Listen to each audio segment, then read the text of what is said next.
Usually the conversation around here is about football. Today, the topic is gas for one of the sponsors, specifically Mobile Supreme Plus Premium Gasoline. Let's start with the fact that Mobile Supreme Plus Premium is amazing. It keeps engines 3 times cleaner, so engines perform better for better gas mileage. Just ask motorsports legend Shirley Cha-Cha Muldowney. She raced top fuel dragsters in the 70s, so she knows a thing or two about gasoline. She also knows a thing or two about the 70s, so if there are any questions about leisure suits, vinyl, or fondue, fire away. One might wonder why they call her Cha-Cha. Like, is it a family name or a marketing ploy? Or maybe she thought it sounded cool. It's very curious. Getting back to fuel, Shirley and the team highly recommend Mobile Supreme Plus Premium Gas because it keeps engines 3 times cleaner for better performance and gas mileage. By the way, Cha-Cha Muldowney, she drove a pink car. Mobile. Legendary. 3 times cleaner compared to Mobile regular gas and port fuel injected engines. Actual results may vary. Visit mobilefuels.com for details. They say everything happens for a reason, but I suspect everything happens for a Reese's. Like this commercial break. Did you need 15 seconds away from music? Or 15 seconds to eat a Reese's? Perhaps it's true. Everything happens for a Reese's. I'm on Kylie's setup, and I thought that Kylie was just gorgeous, which is why she looks so good on her podcast. You're glowing, dude. You look great. The setup she's got a great setup. Really highlights her features. Kylie's going to look good regardless, but I think, I'm not going to lie, I think I look pretty good in this light. Get over yourself. What do you get, a tan? And a wax. Are you kidding me? Get some sun and a wax, tan and a wax. And all of a sudden, Jason's tan, wax, and a new studio set up. And that's all we need to make me full of myself. All right, let's fucking go. Welcome to New Heights, ladies and gentlemen, boys and girls, a Wondery show produced by Wave Sports and Entertainment and brought to you by Audible. Why read when you can listen? We're your hosts. I'm Travis Kelces. This is my big brother, Jason Kelce, out of Cleveland Heights, Ohio. Look at this old school 1980s Heights hat, dude. This thing's fucking sweet. That's the tiger I remember. Shout out to Damio Day for giving me it. Subscribe on YouTube, Wondery Plus, wherever you get your podcasts, and follow the show and on social media at New Heights Show with 1S. Jason, tell the people what we got coming up today. We got another incredible episode for you 92%ers. Woo-hoo! We'll pick a film for the final installment of the New Heights Film Club. We're going to answer some not-so-dumb questions, as we always do. And we've got an incredible conversation with Chiefs offensive coordinator, my former quarterbacks coach with the Philadelphia Eagles, Matt Nagy. That's right.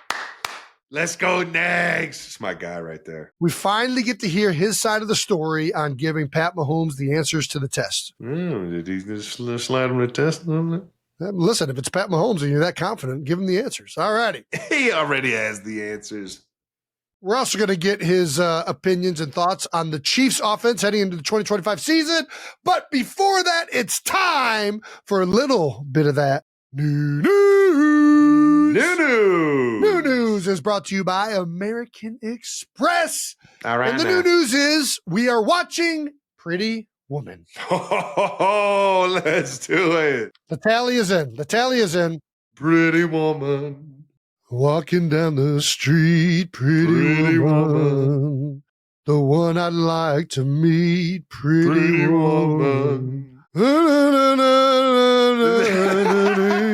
We'll watch the movie, circle back, and... But that song isn't in that movie, though, is it? Yeah, guarantee it is. Guarantee it. I wonder why. Okay. So what's Pretty Woman? Is that Patrick Swayze? Who's in Pretty Woman? I don't know. I know nothing about this film. Not Swayze. It is Julia Roberts and another like 80s like Kurt Russell. Just suave dude. Kurt Russell, John Travolta. More stoic. Steven Seagal. Oh, it's Richard Gere. Richard Gere. I should have seen that one coming. Old Richard. I'm a big fan. All right, here we go. Pretty Woman. Let's do it. I'm about to be a pretty big fan. Dude, I'm just fucking around. All right, Pretty Woman received over 45% of the votes. The next closest, Princess Bride. I almost want to watch two. Can we do two? Should we do two movies? No. All right. Pretty Woman it is. I'm just going to watch Jaws just because it's a fucking banger. Give you more nightmares? You're fucking sick. This guy wants to keep getting himself right. I heard a funny ass fucking tweet that said if you watch Jaws backwards, it's just a really, really heartfelt story of a shark giving people their limbs back. Oh, nice. Or people giving people limbs. Well, I fucked that joke up, but yeah, it's funny as hell. It starts with the shark being reanimated from an explosion, and then he is then whole again, and then it's him just regurgitating limbs onto amputees. Yeah, all right. Anyways. It's a magical shark. Yeah, there it is. Here it is. Oh, there we go. Agreeable Greg. There we go. Shout out to Agreeable Greg. Yeah, that's a good tweet. That's a good tweet. What does that reminds me of the joke? What do you get if you play a country song backwards? You get your wife back, your house back. That's another good joke. Those are both good jokes. Pretty Woman it is. I'm going to watch Austin Powers then. If you're going to watch Jaws, I'm watching Austin Powers. Dude, I'm telling you, will you please, if we're not going to do Princess Bride this time, let's negate the whole vote and do Princess Bride for the next film club movie. It's a fucking incredible movie, and I'm upset that you haven't seen it, Travis. You'll love it. I'll watch Pretty Woman first. And all right, then fair enough. All right. Yeah, we wasted a lot of time getting here, but the 92%ers eventually selected Pretty Woman, which we will watch and review at one of the up-and-coming New Heights Film Club episodes. But thank you so much for helping us find these videos. Yeah, thank you, guys. Yeah, we're looking forward to this. I really am. I never know what to expect. I like watching movies. I love judging things. So prepare to be judged, Julia Roberts, by somebody who knows nothing about the film industry. Yeah, I can't wait to judge you, Richard. Gear.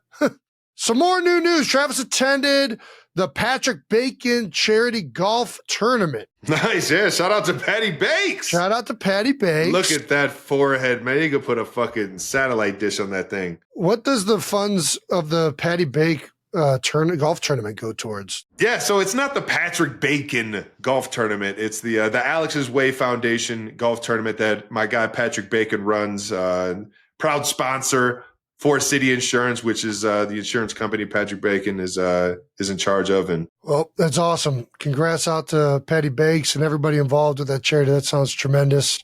Happy for all those guys. Honestly, man, it's just cool to see everybody in my childhood and Bacon's life come together for a good cause. He had a family member pass away a few years ago, and they try and raise funds to help the awareness around it. And it's an awesome event, knowing how much of a slappy Bacon can be, but how much of a good guy he can be, and the beautiful family that is up there in Cleveland, Ohio, that it supports. And it was just dope. It was a fun outing up there at Sand Ridge, which I never gave enough credit for how beautiful it is up there on the east side of Cleveland. But it was a fun deal, man, and it was cool to see all the family and friends that we grew up around that I hadn't seen in such a long time. And posted a solid score. Shout out to Charlie Grace for keeping our score low, but that was a good deal, man. Had a lot of fun up there, raising some funds for a great cause, and sure enough, going up there to support old Patty Bakes, my caddy out in Tahoe. He's a fan favorite in the celebs and familiar faces that you see out there. Patty Bakes been doing this thing for quite a while now, so it was cool to get up there and support him for his foundation. And shout out to Forest City Insurance, baby. Why has he got the calves covered up? Everybody knows Patty Bakes has the best calf game in the industry. Those calves are what get him up and down that course out there in the altitude of Tahoe, baby. I cannot wait to see him out in Tahoe. Isn't he just the best, man? He's everyone's favorite human being, man. Did he text you? Patrick texted me in the middle of the week and goes, "Hey, bro, what are we doing?" He goes, "What?" This is why I'm not texting him. He goes, "We're doing a Tahoe episode, right?" And I was like, "I don't think so." And he goes, "Bro, we got to. I've got so many ideas. I'll hit you back." And then I never heard from him again. Yeah, because I told him we're not doing it. Do you know about this fucking bet that we're doing? What bet? What's the bet? He had been trying to lose weight, so I told him, all right, I'll make you a bet for Tahoe. If you get down 25 pounds by Tahoe, yeah, I'll give you 10 bands. Oh my gosh. And he said, all right, deal. And I said, all right, but I don't want money. I want, if you lose the bet, okay, you have to do a round in Tahoe dressed as the Blue Man Crew. Wow. Wow. Has the official weigh-in happened yet? No. The official weigh-in is the 10th. We're doing it the 10th. Is he just going to Tahoe. sweat it out? And he says he's bringing his scale. And I'm just like, this motherfucker's going to have that thing. No. He's cheating. We'll bring our own scale, but he's just going to sweat it out. He's just going to wrestler style it. Come on, Pat. We know you're not working. He just texted me. It's your chance, Patrick. This is it. We're not calling back. Nothing. Wow. He said, I'm naked. Give me a minute. Yes. Sounds about right. I would have guessed. All Sure. right, so he's you don't know where he's currently at? No idea where he's currently at. He looks pretty thin. He looks a little lean in that photo. I'm not gonna lie. I don't know if it's the pants or the jacket. No, listen, Jason, we're on Patrick's side. I'm just trying to give him some motivation. I'm definitely on your side. I want to see him. Yeah, I'm rooting against. I'm a hater. I'm sorry. I'm not a bet. I'm definitely on your. I'm Team Travis. I want him to do Blue Man Group. I know. That's why I made the bet. I want the Blue Man Group. That's why I made the bet. The weigh-in is Wednesday. Is it in front of you? No, it's Thursday. It's the Thursday. The Thursday right before the round? Yeah. He's keeps trying to push it to Friday morning. I'm just like, dude, stop. No. Thursday. As soon as we get to Tahoe, you're on the scale and either you're there or you're not. We're not doing this whole like you go to the sauna and don't eat anything for a day and just sweat it out. Like, no, we're not doing this. Isn't do that shit on your own time. I'm not fucking. Do you have blue paint for him? Come on now, I did it the right way. I went to a clown shop, got the blue paint, got the bald Scully that you got to put on, and then there's like a certain like over the top layer that you put on so that it doesn't like sweat and get in the eyes and mouth and shit. Nice. He's gonna look like shit. Dude, there's no way. He said, at this point, I pay $100,000 to not wear the Blue Man suit.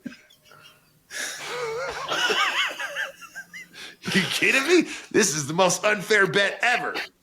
He's a fucking ridiculous person. Isn't he fucking hilarious? I love him. The guy's a spectacle. In other new news, the New Heights Reddit page, 92%ers want to know if we're serious about the Jets Jake tattoo. We're dead serious. Why would we not be serious? All right. Do you guys think that they'll actually bring someone on the pod if they get the tattoo? If so, are there any rules on where it has to be? That's a good question. I would definitely do this to go on. Wow. How much do you guys love this show? What are the parameters of the Jets Jake pinup tattoo? Your third leg has to be shown in the tattoo. It's got to be very. It's what else? What else for the Jets Jake? I mean, it's Jets Jake, so you gotta have the Jets in there. Jets have to be incorporated. Yeah, Jets. He's also Nick's guy. Does there have to be like a size parameter? I don't think so. I think it just has to be. Yeah, it has to be respectable. Well, no, it has to be disrespectful. A respectable size, I meant. I don't think that there's a space that is off limits. I think wherever you're willing to show the said tattoo, I'm trying to think like what would a space that somebody would do that I would not want, like would not qualify, and I can't think of one. Can you? No. Yeah. No, yeah. So anywhere. I think anywhere works. What does it say? I'm not sure they thought that one through because there are plenty of people who would practically get any tattoo to be on the pod. Tattoo would be a talking point for the rest of their life. I mean, listen, if people want to do it, I think you deserve to come on the pod. I respect it. The problem is, what happens if more than one person does it? Like, we can only have one person on the pod. Well, then we put it to a fan vote on the best one. I think that's fair. All right, there we go. Exactly, dude. Like, I'm on the way to the parlor as soon as I get confirmation that they really will do this. Listen, do it. We'll get you on the pod. We'd love to have you on the pod. I can't wait to see what this bit of artwork looks like. Forewarning, though, if multiple people do it, I can't guarantee a spot on the pod. Forewarning. We will at least show the artwork if more than one person does it.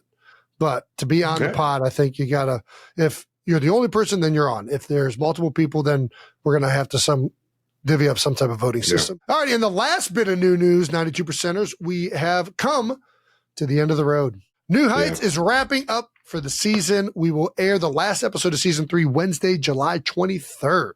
Yes, Man, we will. Crazy. Travis is going to training camp, as you all know. Yay! St. Joe. Whenever training camp starts, we take a hiatus from the pod because it's nearly impossible to do a podcast while somebody's in training camp. We're going to have a bunch of good, great pre-taped episodes for you guys. We have 2 great guests coming up, as well as Matt Nagy right now. So we still have some great episodes lined up, but we will be taking a hiatus July 23rd through training camp. That does it for new news, brought to you by American Express. Yeah, buddy. All right, now let's get to some No Dumb Questions. No Dumb Questions is brought to you by Perplexity AI. Discover fast and reliable search with Perplexity AI today. I like team group chats. Let's do team group chats. Team group chats. Let's go. Hey, Travis and Jason. This is Riley. Love the show. I wanted to ask if there is a big group chat with the entire team for either the Chiefs and the Eagles, or if there's just a bunch of individual group chats. And if there are, how active are you both in them? I missed the question. What was it? Are there group chats and are we in them? There's usually at least a group chat for the position group, at least for the offensive line there was. 100%. We got a tight end group chat. Yeah, for sure. And usually there are more people that are active on those group chats. They're usually the more rambunctious or the people that just want to fuck around in them. But there's also like coaches in there. So I wouldn't say that those ones are the most rambunctious. I think the most rambunctious are usually the ones that are just like group chats on the side with like a select amount of the team or certain personalities that you just vibe with. Oh, yeah. Is that similar for you? 100%. Yeah. Coach Tommy Melvin, Coach Melvin, he's the one that kind of makes sure the group chat is has the right guys in there. You know what I mean? Because sometimes, you got a bubble guy and he's kind of off the practice squad, on the practice squad. You want to make sure that guy's in the loop and informed with everything that we got coming up. And the group chat is up to date with who's actually in the room. Yep. Coach Melvin does it for the tight end group. But like you said, man, I have so many different football group chats from my team now, from my team back in 2016, right? Like the group chats they keep going up. And it's the same with college. I still have group chats with guys from college. Me and Jason are in a few, and it's just fun, man. It's always a blast catching up and just throwing the most absurd shit in the group chat. Yes, of course. You have to name the group chats. Yes. There you go. It's the best part of having a group chat. Ooh, what's our college we can't group do chat? That. We can't, Jason, no. We can't do that one. I'm going to say it. Trailer Light Boys. All right. Well, I'm going to politely ask that you don't put this on there, Brandon. I didn't see nothing. I didn't see nothing, Travis. That's a good one. All righty. That does it for No Dumb Questions, brought to you by Perplexity AI. Let's get to this Matt Nagy convo. My guy. I love this dude. Can't wait for this. All right, Nags, let's have some fun, big guy. Let's do it. Yeah, Jason, right, would you do the honors, my brother? Absolutely. All righty. Our guest today is a 6'2" quarterback out of the University of Delaware, the 2018 AP Coach of the Year, two-time Super Bowl champion, and the current offensive coordinator for the Kansas City Chiefs. 92%ers, please welcome Matt Nagy! What's up, fellas? What's going on? How great How we is doing, this? Coach? Love it. We love that you joined us, man. There's a lot of ties in here between the Upper East Coast, the Philly connection, the Kansas City connection. So it's awesome, and we'll get into all of that. You already know, man. No doubt. Appreciate you jumping on with us, dude. East Coast guys, right? East Coast. That's Come right. Come on now. Ain't nothing wrong with it. I'm getting accustomed to it. I'm a Midwesterner myself. Been stuck here forever, but I'm getting accustomed to it. Good. Coach, how have OTAs been, man? It's been great. You've been excited seeing these young pieces come in and see their talent and everything? It happens quick. The guys get in, you know it. Travis, you've been in here and you get those juices back going again, and the guys are rolling. Coach Reid, man, he doesn't stop. He's nonstop. He can't get enough of it. We love it. And I think the guys are in a good mindset right now. Everything that happened in that Super Bowl, we put that aside, we use it, and guys are in a good framework, coaches and players. I know Trav's excited for that long drive drill. No doubt about it. Come on now. Oh, man. He kills it, man. It'll bring the best out of you, baby. It'll bring the best out of you, man. He kills it. You know that. Test you mentally. No doubt.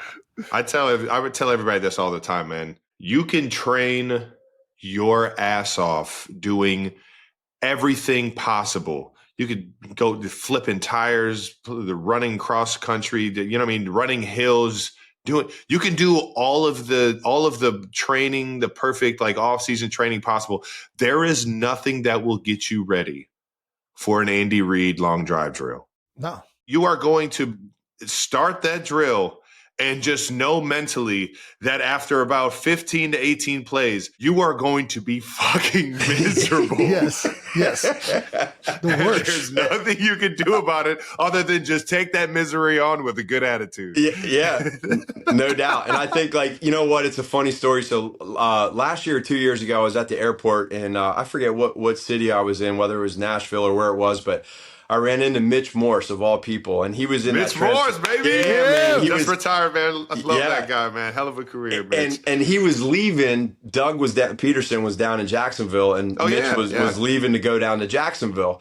And it was the offseason. He had just got traded there or just signed there. And he said, Nags, he goes, man, I'm excited for my opportunity here and to get going here for maybe one last year in Jacksonville. But man, Nags, he's like, damn it, man. He's like, I do not look forward to these long drive drills. I almost didn't sign here with these long drive drills. And I just started dying laughing, just thinking of all you guys. Dude, it's the best, baby. I still remember, and I don't, you probably don't remember this, Coach, but when Andy, it was, I think my second year, it might've been my first year, long drive drill. And we run a screen in the red zone. This had to be like play 14 or 15. And Coach had to call a timeout because I just was lying on the field. I'll never forget it.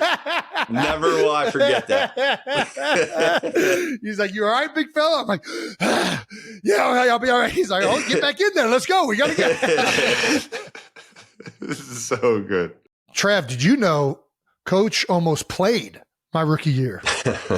Did you know this? Dude, I did not know. I was just going to say, you said you didn't have any experience of the Andy Dreve long drive drill. I thought you were out there slinging it with him. Mike Vick got hurt, and I think Vince was having some issues too or something like, and there was rumblings. They gave you a workout, didn't they? They put you on the field. Yeah, I actually practiced, man. It was crazy. Like, you guys get all these years of touchdowns and Super Bowls, and man, I got one day in the sun, and they called me up, and I was an intern at the time, and now I think they have a rule for it. Like you see the interns that come to practices in training camp, and they sit in the meetings and they follow.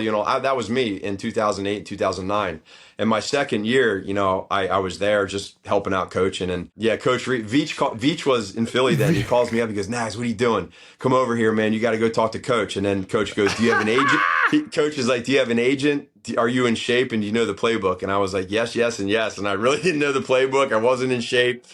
But I ended up getting to have one day in practice. And then they said, you know what? No, dude, you're out. You can't do it. They nixed it. They put a rule in. Fuck. They called it intern stashing. Oh, because there's like a way to add other player, like increase your roster size by having like players as like interns and GAs. Yeah. That ain't right, man. And that was it, man. On to the coaching world. How about that, though? You and Veach, man. A lot of. I don't know if a lot of people know you and Brett Veach played college ball together. You were throwing my guy touchdown passes left and right, man. Veach was your wide receiver, right? He was, yeah. He came in as a running back. I don't know if y'all know that, but he played at a big program in Mount Carmel. His dad was the coach, and he was a year college-wise younger than me, and so he came in as a running back, and we needed some help at wide receiver, so we bumped him to wide receiver there towards the end of my career, and I was out there throwing him passes, man, for a couple of years, and he was awesome, man.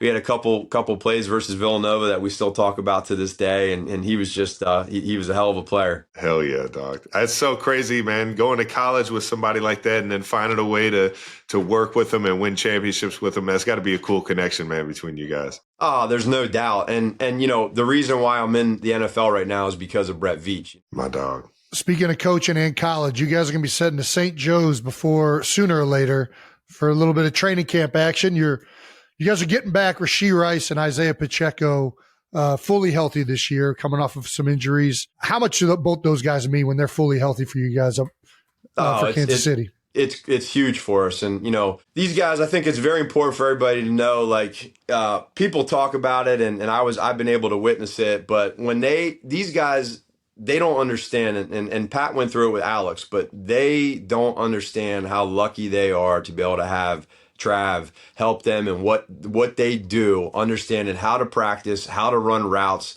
the little details of just understanding how to take coaching.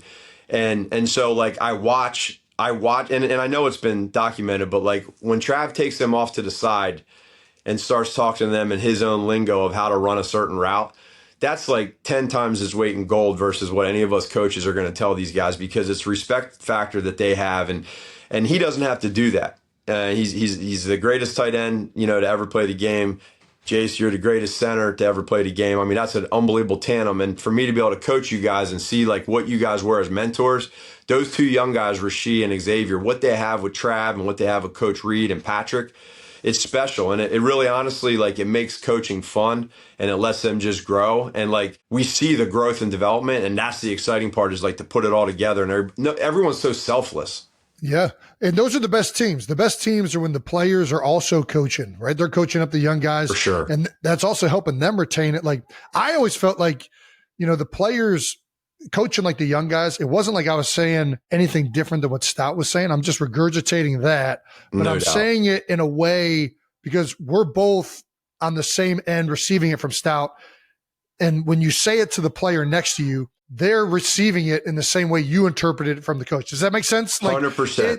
There's like a weird thing where like when you both are receiving the information from the head coach, then you have the same frame of reference from how it's taught. It's easier then to go off of that and say basically the same thing, just in like a slightly different way that the guy understands it maybe in a different way. Right. It's just a little bit more reassuring for the young guys. And I appreciate you saying that, Nags. You already know. Yeah, I'm just one of your disciples, man. I just know I can find a way to make it make sense a little bit more. And sometimes all it takes is a few extra conversations about what we're seeing out there to really get everybody on the same page, man. For sure. Absolutely. You keep mentioning a guy named Pat Mahomes, though. Yeah. And I know we need to clear something up here. We had old Patty Mahomes on the show, and he told us a story prior to his draft interview with the Chiefs that you gave him the keys to you gave him the answers? Did you give him answers to the test? Huh? You gave him the answers to the test,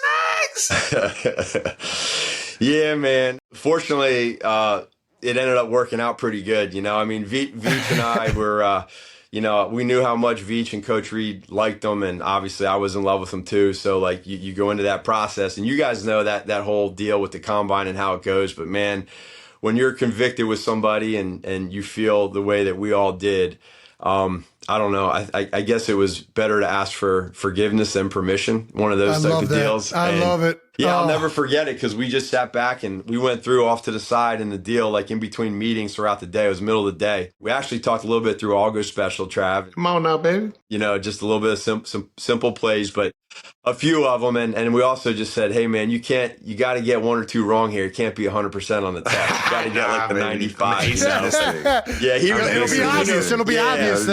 Yeah, but he killed it in the deal. And I think it stayed pretty quiet for many years. And then I guess he's the one that busted it out a few years ago. Yeah, I love it. Fortunately, it ended up working out. Unbelievable, dog. Well, let me ask you this. What made you so confident that Pat was the guy coming out to do that? Watching the tape, when we watch these players on tape, you sit there and you can't put the tape down. You just want to keep watching more and more and more. And as you're watching it, you just see the plays that he's making and these stupid throws that, he saw so much drop 8 in college. There was so much drop 8. So it was like part of you was like, he's seeing all this drop 8. He's scrambling around and, no one's better than him when he's outside the pocket running around. He can make special throws and he was doing a lot of that. So the question was like, okay, what type of person is he? And, what's his, football IQ like? And does he love the game and all the stuff, the intangible things? And so like, as we all started watching more and more tape, we were like, Coach Reid and Veach and these guys were like, we got to take these quarterbacks. We got to bring them into the room and spend like, a good 6 to 8 hours with each of these guys in that draft class. And really, we knew how much we loved the player, but bringing him in and just seeing him take it to the top with the person side of it was unbelievable. And like, you could just see like he was special and you didn't know it until things were going to happen. But I mean, my gosh, like we were all on board. It was all conviction and I just couldn't put the film down. He was just special. I hear you, man. I'm with you on the first time you meet him, man. That first, what's up, dog? That first, like, yo, was good. It's like your family forever after you get that from him, man. He's such a good dude, and I already know he's gonna ace that part of the test every single time. And I'm sure the football IQ was already through the roof when he got in. The second that happened, the moment it happened, we were super excited and.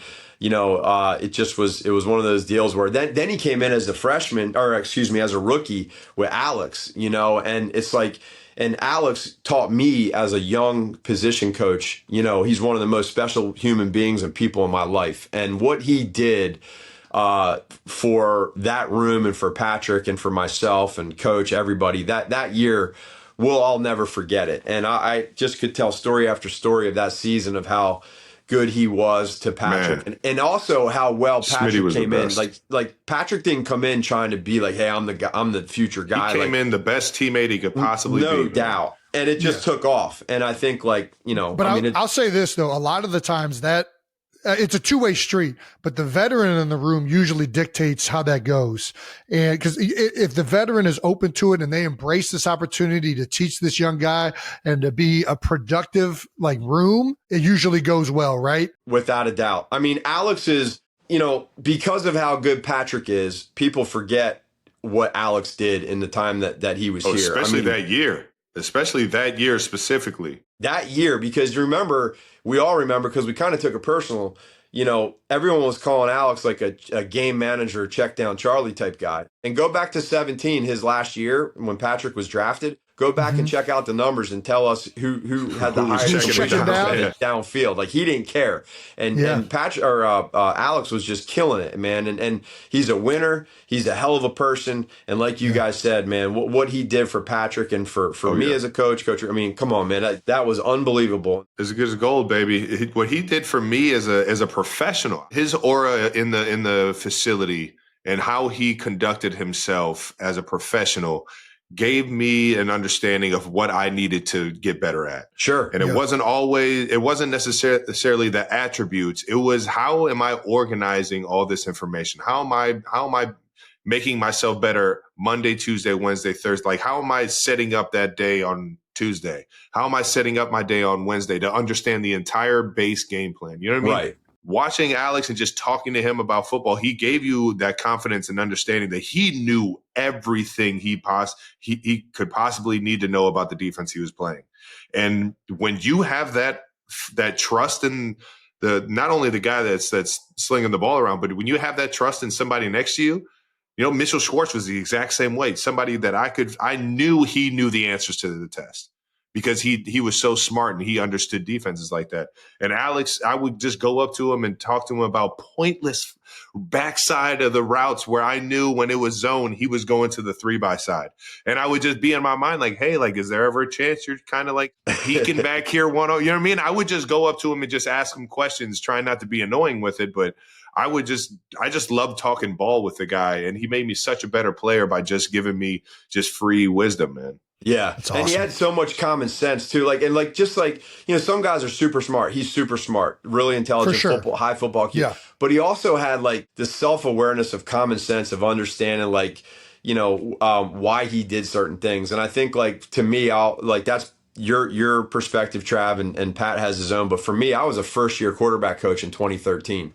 And the quarterback that we traded for to come into the Chiefs was Alex, his first year from San Fran. Smitty, yeah. He had 6 or 7 different coordinators at that time. He forgot more football than I knew. So me coming in to try to coach him, that wasn't easy. But again, he was able to learn how to trust me over time, and me, just try to kind of ease my way into it. Man, I'm just so indebted to Alex, man. He's just a special, special person. I do got to ask this though, back on Patty Mahomes, from that rookie year, you had your run in Chicago, and you've come back between that first year and the years now. Where do you think he's changed the most in terms of how he progressed his game from that first year? Without a doubt, his protections. He came in his rookie year in 17, and really, he was just learning how to call plays. He was all no huddle, so take a snap under center. Rookie year, understanding coverages on the back end, protections.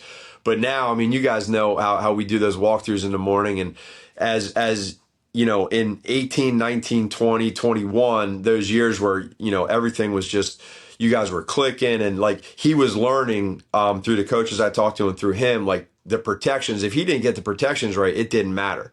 Yeah, and you got to know where your hots are. You got to know where you're going with the football, understanding that part of it. And then you can take the ability to make the special throws and just know when that's going to happen. And now when I got back in 22, as a quarterback coach, and then 23, 24, the last 2 years as coordinator, I've really gotten to see him understand the student of the game part of not just understanding and being a master of protections. Now, his leadership, what he's learned through you, Trav, and your guys' time together of like how to lead the players, but then also how to lead the coaches like us that are with him, like how the communication part of like, listen, you might be explaining a certain route a certain way to a guy or a young guy, but also this is how I see it. This is how we see it. Think about, doing things this way. And so like he gets why we're doing the big picture, but from, again, a player's perspective, think about it from this way or that way. He's grown that way. He would have never done that at his early years. There's a lot of things he didn't know. He does know a lot now. He knows what he's seeing coverage-wise. He knows when the blitzes are coming. And sometimes, it's our job as coaches to make sure that we don't let that get in the way. But he's grown in so many different areas. But probably the biggest part is the change he hasn't done. He's never changed as, like, he's such a good person, and he still competes every single day. It's Patty Mahomes, baby. And everything he does is Patty Mahomes, is 100% all the time, and he's just special. He's in a great place. Jason played with my guy Gardner Minshew. What was it, 2 years ago? Brother, great dude, great guy. How's Minshew been in the QB room? He's sparking it up, or is he just he's playing it cool right now? So when he first came in day one, he started. It was funny. He basically pulled a prank on our quarterback coach with asking where the quarterback room was at on Girardi. Man, he was messing with him the first. He got him the first day, just messing with him, and it was one of the D's jokes. So he asked him where room 4. He came in and he's like, man, they told me the quarterback room is in 4D. Like, I couldn't figure out where. And Girardi kind of looked at him like, what are you talking about for? And he goes, 4Ds. So it's just like, and he kind of swiveled his hips a little bit. And he's kind of, it was a good icebreaker. I'll say that for Girardi. But he's been really good, man. He understands the game. He's smart. He's just a great guy, and I think like in the room, he understands where we're at. He understands where he wants to go, and man, he is a character, but he also knows when to lock in and really get serious. He's studying all the time. For sure. Oh, he's a pro. Yeah, he's a pro. I got to ask you, offensive line. Mm-hmm. You drafted Josh Simmons. This kid looks incredible. Looked incredible at Ohio State. What do you think he'll bring once he's fully back and healthy? Yeah, I really love his athleticism. You're right. I mean, his ability to really show his strength and athleticism on the edge, one-on-one, being able to recover if he gets beat. I mean, it's rare. Dude, it was like flashes of like Jason Peters, like Trent Williams type of movement and bending and redirecting. I agree 100%. Yeah. Agree, man. He's going to really put it together. And I think like right now, just Jace, as you know, man, just kind of understanding the calls and all the different calls you can have at the line of scrimmage when you're going to, squeeze and, different. That's what the guard's for. He's got to block the man Mountain Dean on the end. The guard could tell him, hey. That's right. That's right. So he's really, really been locked in, though. It's been great to see him like in meetings and out of practice. He's almost sometimes a little bit too serious because he's really locked in. It's good to see. That's what blew me away was everybody's talking about how athletic he is, and you see that immediately. Seeing him go through drills and how comfortable he is, how great of a base he has, and everything like that. But even when he's just like working some of the scout team stuff because his knee isn't just quite back for him to go full go yet, he's dialed in. He's giving good looks. He's making sure he's helped. Like he is a professional already. He is so bought in, and he understands, I think, what situation that he's in, and being that big of a pick for the Chiefs, baby. I think he's actually light years ahead of where I was imagining he could be. Not to say that I was expecting something else. I just didn't know what to expect from him, not knowing him that well. But he's a rookie. Yeah, exactly. He's a rookie, but he is dialed in, and he looks like he's ready to work, baby. And I love that about him. He is dialed in. I will say this though, and I gotta. Trav, I don't know if I've ever told you this story. Maybe I have, but the one difference, and back in 2011, I do remember a sixth round draft pick coming in as a rookie, and I got to tell you this story. I don't know if Simmons has this in him right now, but I'll never forget it for all my life. So I'm a quality control coach, and we're in training camp in Philadelphia, and it's in the evening, and we're kind of in the middle of camp. Guys are tired, they're pissed off, angry, whatever, but getting ready to do a little learning at nighttime in the installs. We're having a special teams meeting at around 6 o'clock at night. So everyone's in the special teams room, most of the team. And then there's a bunch of quarterbacks and quarterback coaches and assistants and some guys that aren't in there that are just kind of hanging out in the hallway. And all of a sudden you just hear this cursing and freaking out and yelling. And it's this, all of a sudden out running up the steps, these doors pop open and this big grizzly bear just pops out of nowhere and just starts MFing everybody and just starts pounding on the special teams in the middle of the meeting.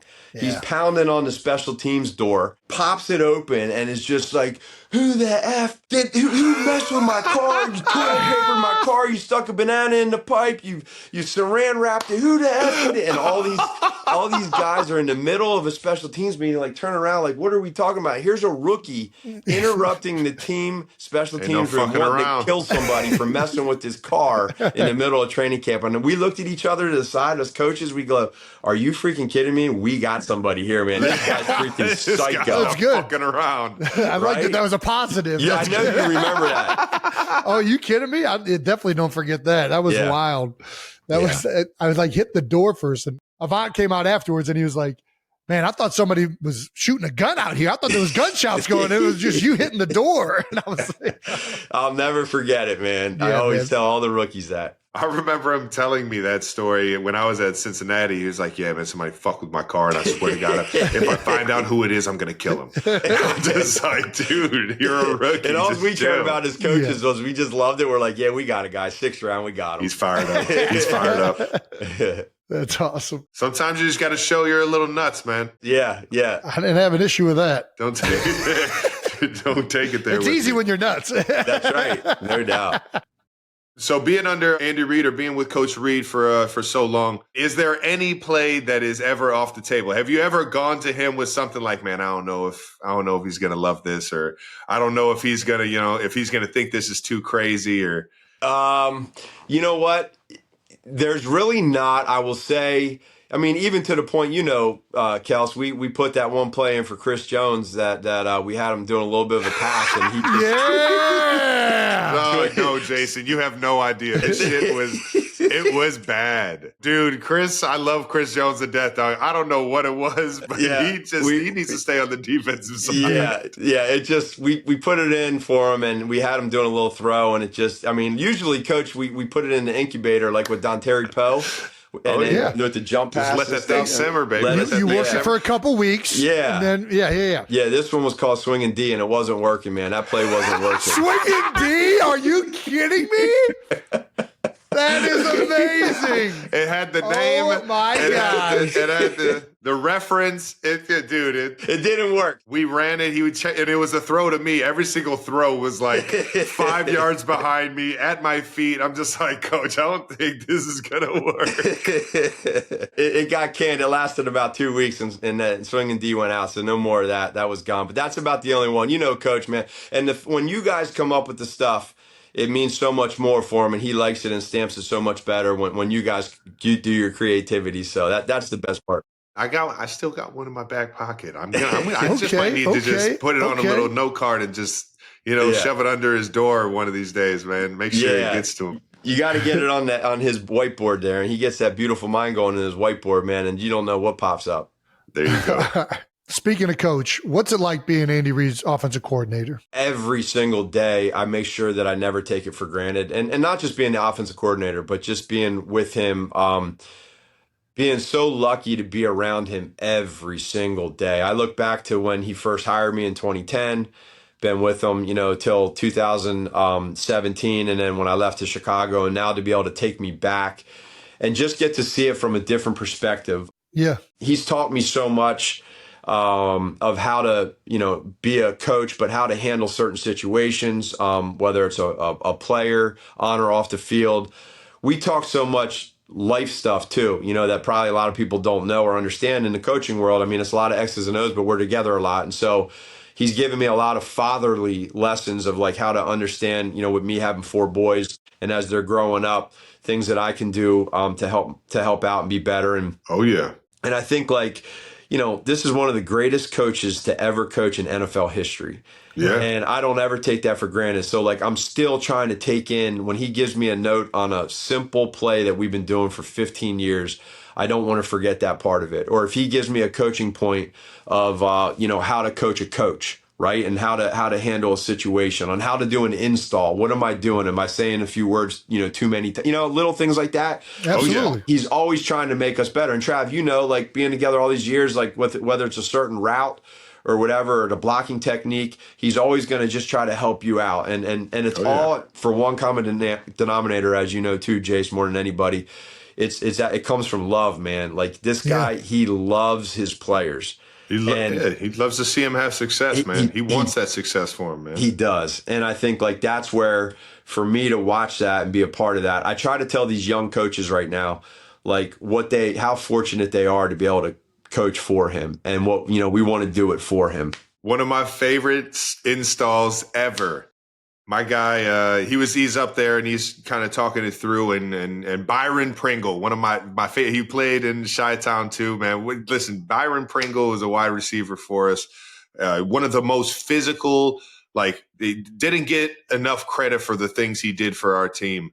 And Pringle, he was starting to like catch strides, and he had a big preseason game, and he made the team. And coach was like installing a play, and he looked over at Pringle and said, "Pringle, this play's for you, baby. I'm gonna get you that chip deal, baby. I'm gonna get you that chip deal." I just started dying laughing. I'm like, "Pringle, once you pop the fun, don't stop, baby."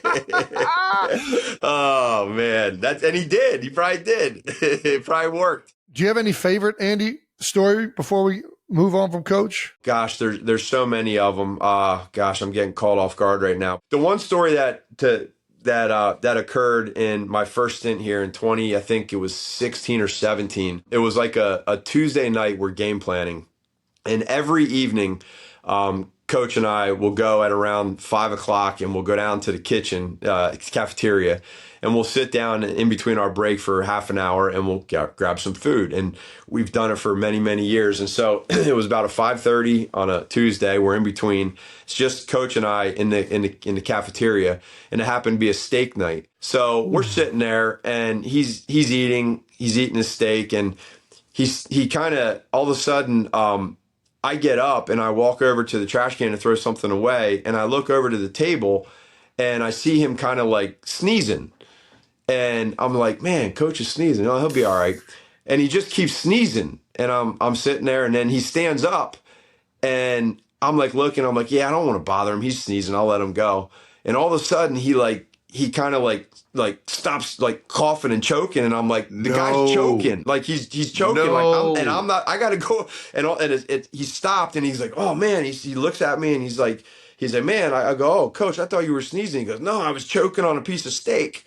And I go, what? I go, like, I thought you were sneezing. I didn't know what was going on. And so here it is, like, I'm such an idiot because I'm trying to be polite and like not bother him for sneezing, but the guy is choking on a piece of steak, and it's just me and him. If he goes down, it's totally my fault. You had a chance to Heimlich maneuver Andy Reid. I've never done it ever, and I could have just got him and just and that would have been quite the story. But thank God he saved himself. There you go. Thank goodness. Yeah. Before we move along from just coaching in general, from your time learning under Coach Reid, and then the time in Chi-Town, from going from offensive coordinator and everything, you were even dialing up plays that last year with Smitty and everything.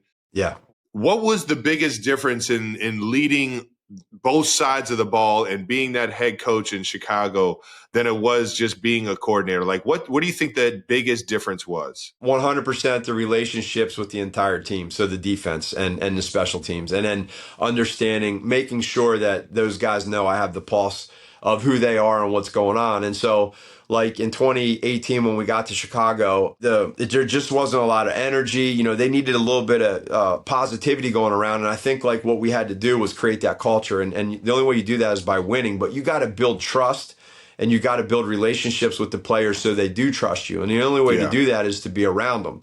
Like, you can sit there and talk X's and O's all you want, but if you're not around them and they don't know who you are and you don't know who they are, it won't work. And I think like for me, my best time to do that was to jump into meetings where I couldn't do that as a coordinator, so like as a head coach, I can jump into the special teams meeting. I can jump into Coach Fangio's defensive meetings. And then when we're out stretching, like I would walk around and talk to all the defensive guys. And then I would meet with some of the guys one-on-one and try to build a rapport with those leaders. And I think like, as the 3 years after that went on till 2021, where I look back and reflect and say, man, I wish I would have done this better. It's staying on top of those relationships that we built. And, like get new players come in, old players leave. I probably didn't do a good enough job of creating that bond with those players and sustaining it so that when you hit a tough patch, you can get through that, get through the lows. And I think like that's where I needed to be better. And I reflect on that a lot. And, you guys both know me, like I'm an outgoing person, and I feel like it's important to have a good relationship with guys and let them trust you, but you gotta be able to sustain that. And so as a head coach, for me, that was my biggest thing that I really look back on now and like, damn, I wish I would have done a better job there. And you learn from it. You learn from those mistakes. Oh yeah, that's all it is. You already know you learn from it. You're still one of the best coaches I've ever fucking had in my career, man. And I'm so thankful that you've been there for me. Well, I appreciate that, man. If that double doink doesn't happen, Matt, you might still be the head coach of Chicago. Like, think about it. It went from that double doink to we lost in New Orleans, barely lost. We could potentially won that at the end with the drop, but it was LA, and LA wasn't like, I don't know. You guys were rolling towards the end of the year there. The defense was good. Rolling, baby. We were rolling. You're right. And I mean, you look at it, and then in 2019, we went 500, and then in 2020, same thing. We made the playoffs and played, lost to the Saints in the playoffs. And then in 2021, we fell off. So again, the competitor in me, you want to be better, but I got to use that to learn it to be better. And everything happens for a reason, man. And get to be back here with Trav and coaching these guys and win some Super Bowls. And I'm going to learn from it. But I appreciate y'all. We're still having fun, baby. Yeah. I do want to ask you one question from that game. Was it your idea or Vic's?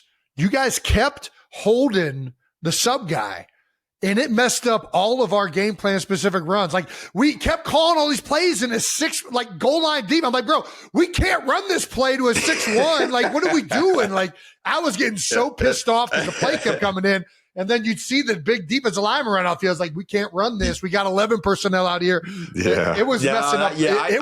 It was honestly, it was great coaching. It was great coaching. That was all Vic and his defensive staff. Those guys did a hell of a job. I was so lucky, to be able to spend a year with him. And man, when he decided to take that job in Denver as the head coach, I'll never forget being there with Ryan Pace and Joey Lane, sitting at a restaurant with Vic, and he was so torn because he loved his players so much, and we loved him so much, and we knew what we had. And hey, it was his opportunity to go be a head coach. But man, obviously he's a wizard. He's a hell of a coach. He's a great person, and I have a ton of respect for him. Hell yeah. I was going to say, Dayton, you were talking about that 2018 and coming in, and I just remember in 13 when you guys came in, we were such a veteran team. We had, the team may have just went 2-14.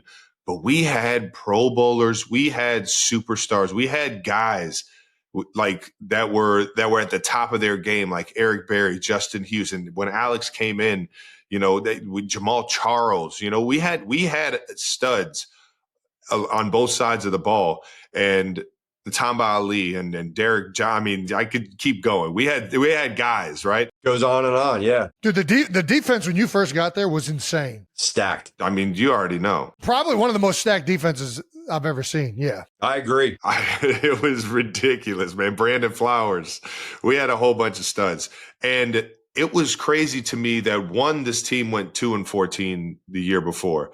But two, when Coach Reid came in, I can tell the difference to this day of Coach Reid's demeanor in having to come in and break that culture. Yeah. It wasn't necessary. And don't get me wrong.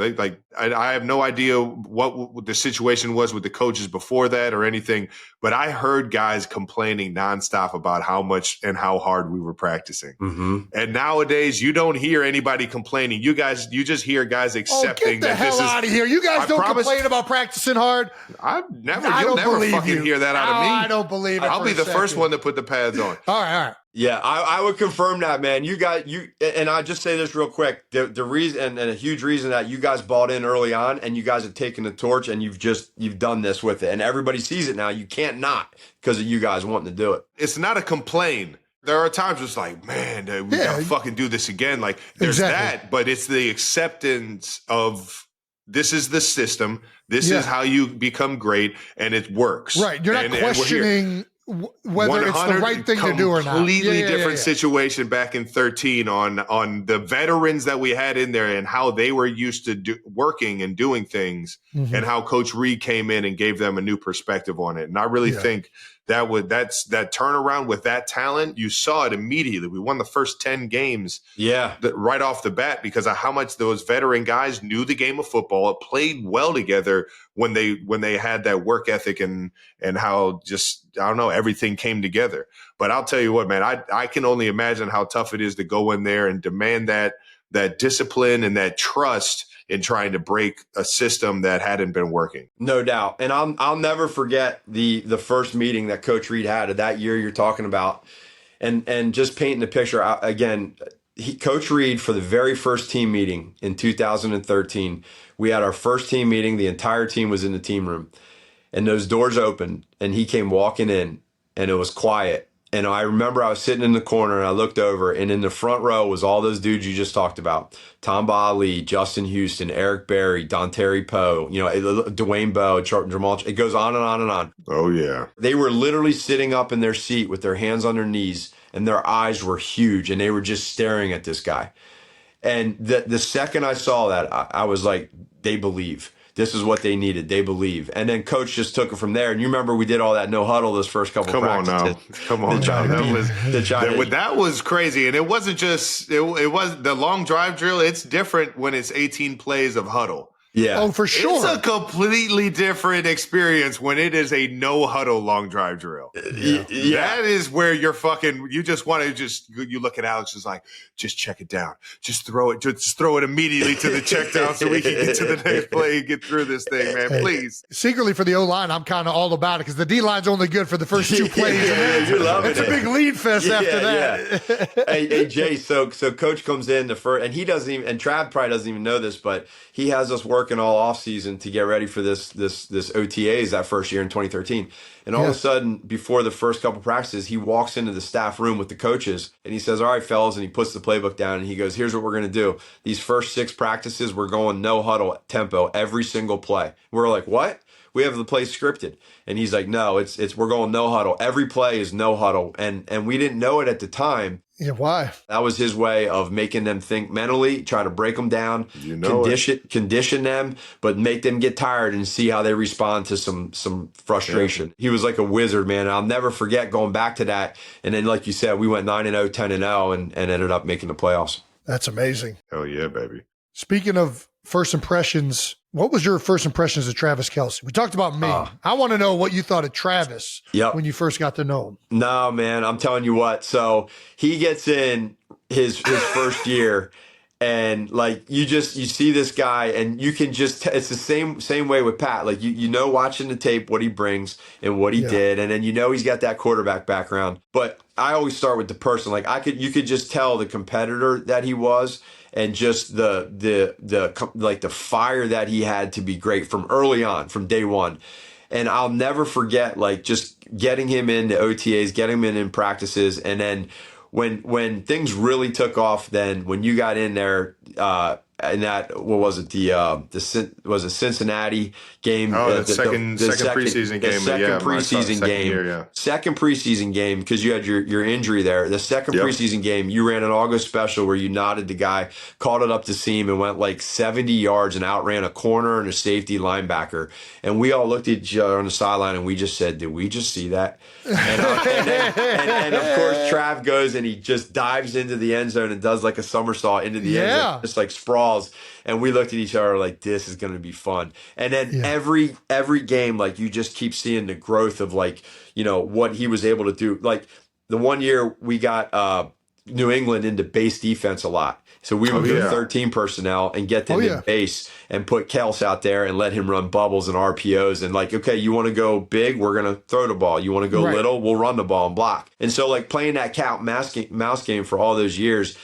But like just to see now, I mean, this man, he has routes that are named after him. I go and talk to these college coaches, and they're like, man, we're running the Kelce route. And I'm like, what the hell is the Kelce route? That's what I want to know. They start showing all these routes, and I'm like, oh, yeah, that's this route here. But, man, he just – and then we talk about, like, 7 different routes we have in the playbook, and Kelce puts his own spin on it. And it's just like it's rare. There's no one else like it. And him and Pat, what they've done – is just, and then you put the fire, the competitiveness, the loyalty, the trust, the love, the passion, like everything about that, you know, Jace, I mean, you guys are blood, man. You know what I mean? So it's like, it's just, it's makes you such a good coach. I love it. I love it. Man, I'll tell you what. I'll ask you about Jason, but you already told us your first impression of him was him being a fucking psychopath. You knew exactly what you had in your back pocket. Psycho, but you know, it was always with Jace. It was, you know, here's a guy that comes in, 6th round draft pick that comes in, but you could tell right away he had so much damn trust in his ability and who he was, and he was going to outwork everybody. He was going to be so coachable, and he was just going to fight you to the end, man. He was going to fight you literally. And that's what you both have. Like, you both have that. And it's like, that's a DNA thing. Not all kids have that. You guys have it. And to do what you've done, like for your parents raising you the way they have, like the bond and the kinship that y'all have. But watching you, I was, you know, I'm like Coach Reid on a lower level. I got to see both of you come in as rookies. I got to be with you guys, you know, throughout this journey.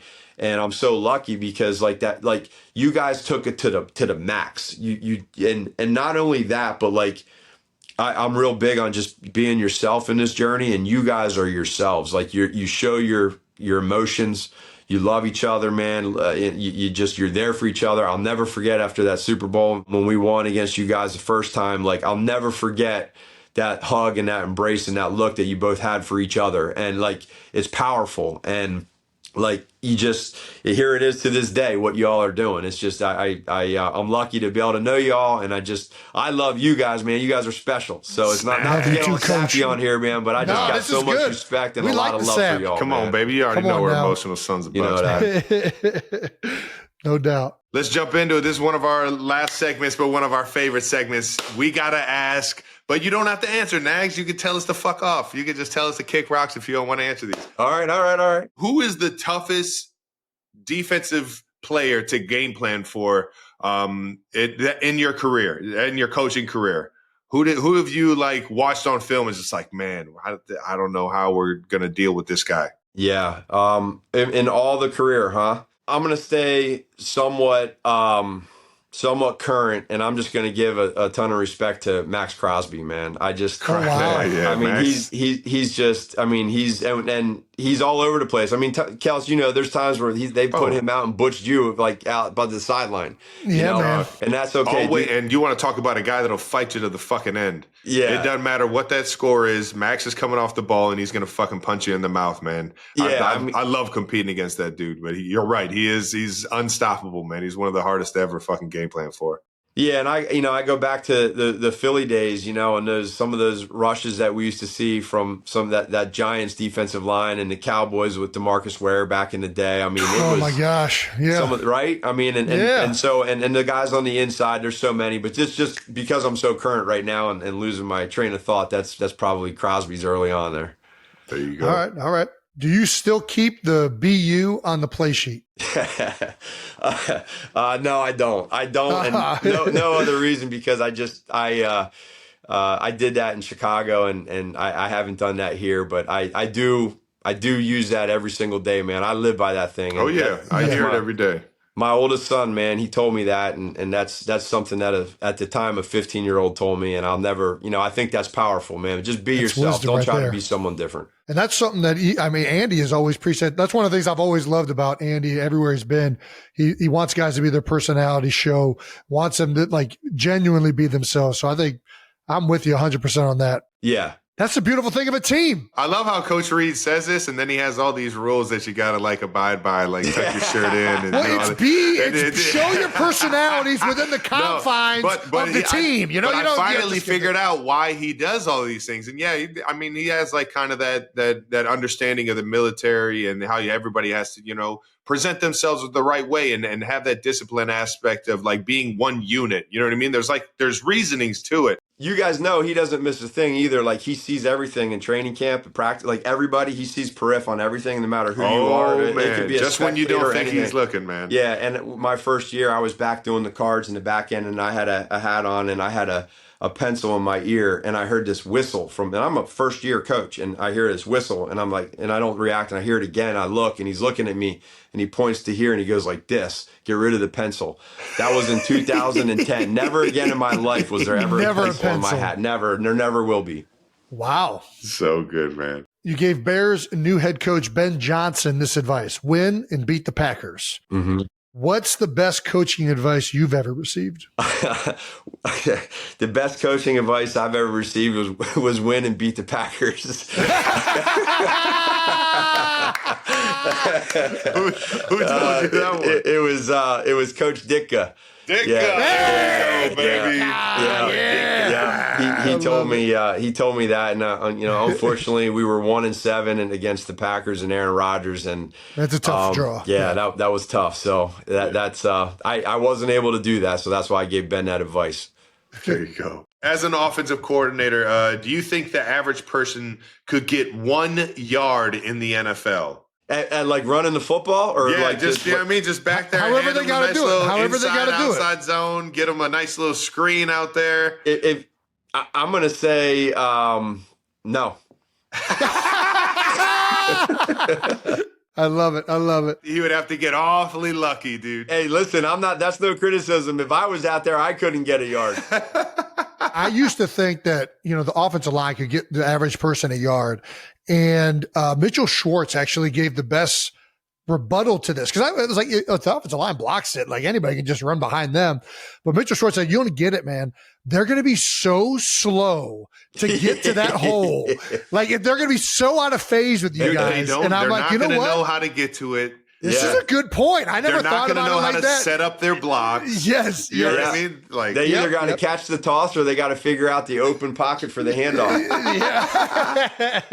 What was your welcome to the NFL moment, Coach? For me, it was probably more my first year coaching in Philadelphia, and I was in charge of the scripts. Oh, yeah. Making sure the scripts in training camp are done the right way. And you guys remember Juan Castillo, obviously. And Juan went from the offensive side to the defensive coordinator.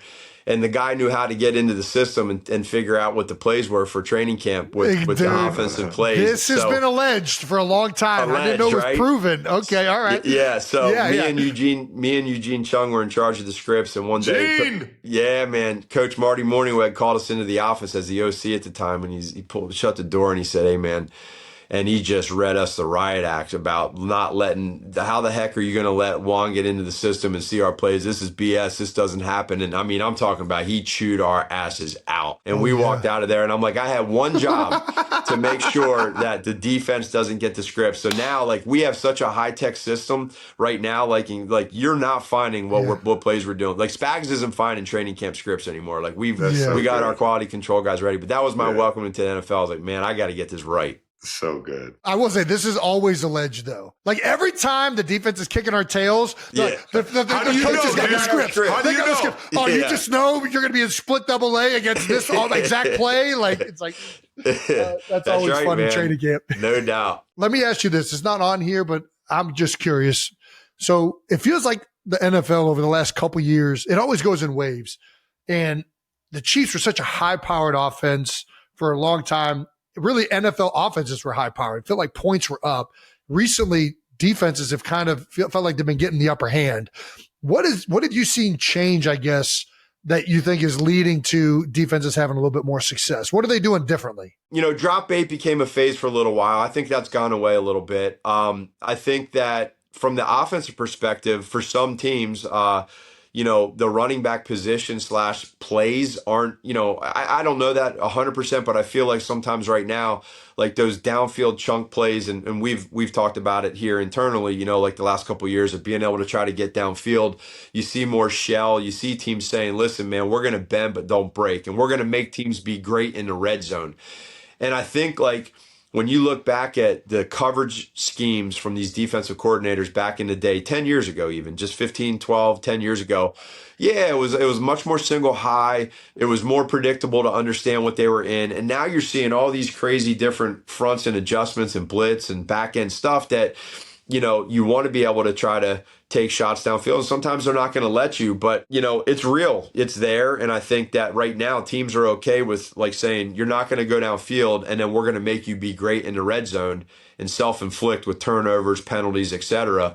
So it is, the league's cyclical. I mean, it's always kind of changing, and maybe the run game comes back for more, and there's bigger runs there, and then it brings more guys in the box to take shots. But that's what I feel like. Nice. All right. Makes sense, baby. Makes a lot of sense to me. 92% is one of my favorite coaches of all time, baby. Matt Nagy, thank you for joining us, brother. I appreciate you, man. You guys are the best, dog. Coach, thanks so much for joining us. Yeah, man. Appreciate the time, dog. Appreciate the stories. Appreciate y'all, man. I'm just lucky. Appreciate y'all. We'll see you in a few weeks at minicamp, Coach. You got it, back man. after this thing. That wraps up another episode of New Heights, guys. Thanks to Matt Nagy for joining us on the show. Make sure you're subscribed on YouTube to the New Heights channel and follow New Heights on the Wondery app or wherever you get your podcasts. You can listen to new episodes of New Heights early and ad-free right now by joining Wondery Plus on the Wondery app or on Apple Podcasts.